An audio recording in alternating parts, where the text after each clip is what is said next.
debemos primero orientar nuestra visión a lo que es la separación como tal. Entonces esto implica, tanto para el hombre como para la mujer, pues una ruptura y un dolor que viene por esa ruptura de la pareja.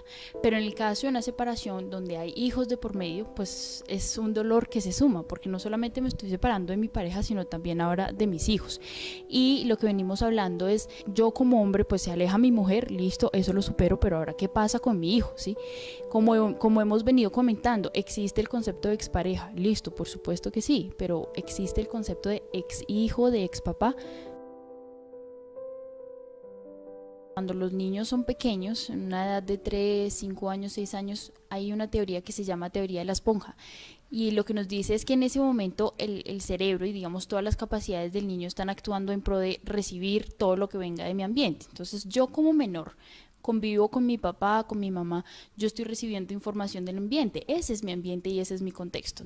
Entonces, en ese sentido, mi contexto es el que determina en cierta medida pues cómo pienso, cómo actúo, cómo me desenvuelvo yo en otros ambientes. Entonces de ahí viene a que pues la persona con la que yo convivo o las personas con las que yo convivo pues son las que me están enseñando a mí de alguna manera el cómo portarme con los otros. Sí, en el caso de lo que es la alienación parental, pues un papá o una mamá, digamos, hace uso de esa autoridad que tiene para poner a su hijo en contra de la otra persona, pues claramente lo puede hacer. Y más aún cuando es una persona, o sea, cuando es un niño, ¿cierto? Porque cuando es un niño, pues digamos que no se cuentan todavía con los recursos de cognitivos para decir, bueno, esto es cierto, esto no es cierto. Entonces, si por ejemplo yo soy una menor, tengo unos 4 años, y mi mamá me dice tal cosa, mi papá me dice tal cosa, pues yo lo voy a creer porque pues lo que me dicen mi papá y mi mamá es la verdad absoluta para mí. Ahora, si yo ya soy una niña, un niño mayorcito, unos 14, 15 años, pues claramente yo ya tengo y cuento con recursos cognitivos pues que me ha dado precisamente la experiencia, el reconocimiento con otras personas, pues que me permiten a mí hacer crear una mirada lógica de las cosas. Pero cuando yo soy un niño, pues yo simplemente creo.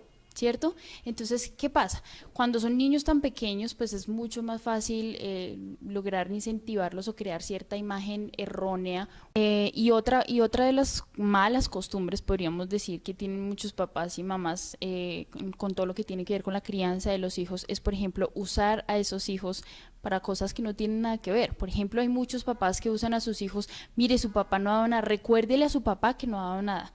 Eso es involucrar a los hijos en un problema que es netamente de adultos. Y aunque en el momento uno no lo vea como algo grave, pues eso lo que está haciendo es crear, digamos, ciertas heridas en el niño. Hay cosas de las que el niño no tiene que saber, pero pues el niño se va a enterar por esa, digamos, por ese juego que están haciendo los adultos, que pues no sería lo más conveniente, ¿no? Claramente.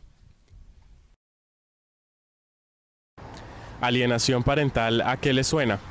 Ah, no sé. No tengo idea. Me suena a que ambos padres deben de estar en la crianza de su hijo. Bueno, alienación parental. ¿Y alienación parental, a qué le suena? Ay, eso no es como extraterrestres. Ni idea.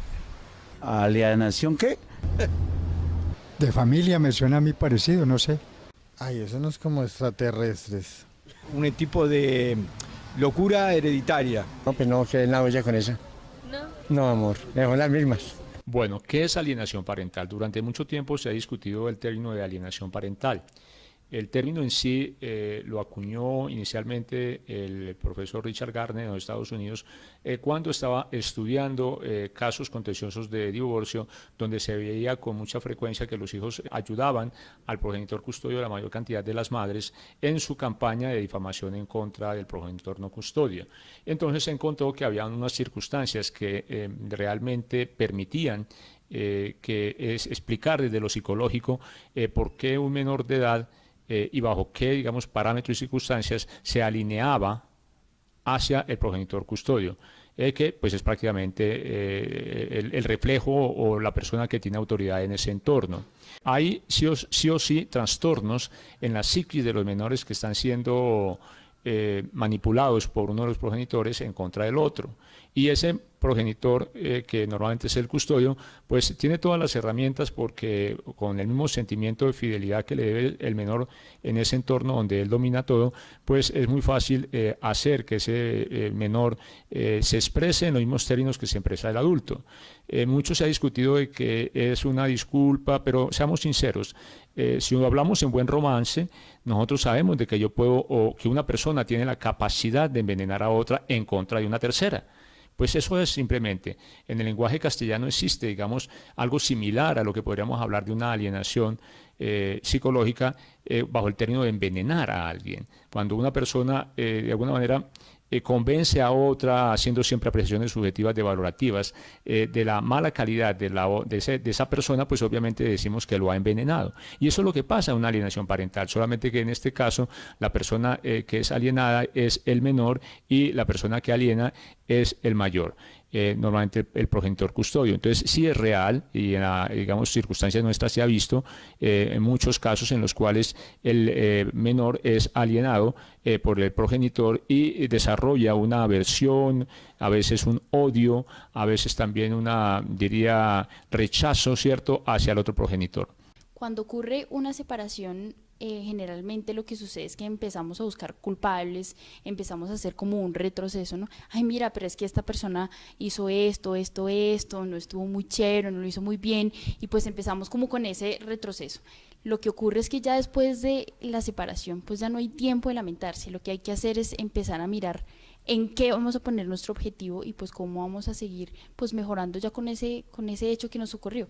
Entonces, después de una separación no es tiempo para ponernos a pensar que quién es el culpable, sino más bien qué vamos a hacer en pro de nuestro hijo, que es el que está en este caso pues en mitad de los dos. El usar esa alienación parental, debemos pensar en que no solamente estamos haciendo algo en contra de esa persona pues que viene de pronto por algún resentimiento personal, sino en nuestro hijo. Tal vez si enfocamos nuestra mirada y nuestra misión en nuestros hijos, pues nos vamos a dar cuenta que los que resultan más perjudicados son ellos, no la contraparte, sino ellos, porque pues ellos son quienes van a terminar sin el apoyo, la comprensión y el cariño de sus padres.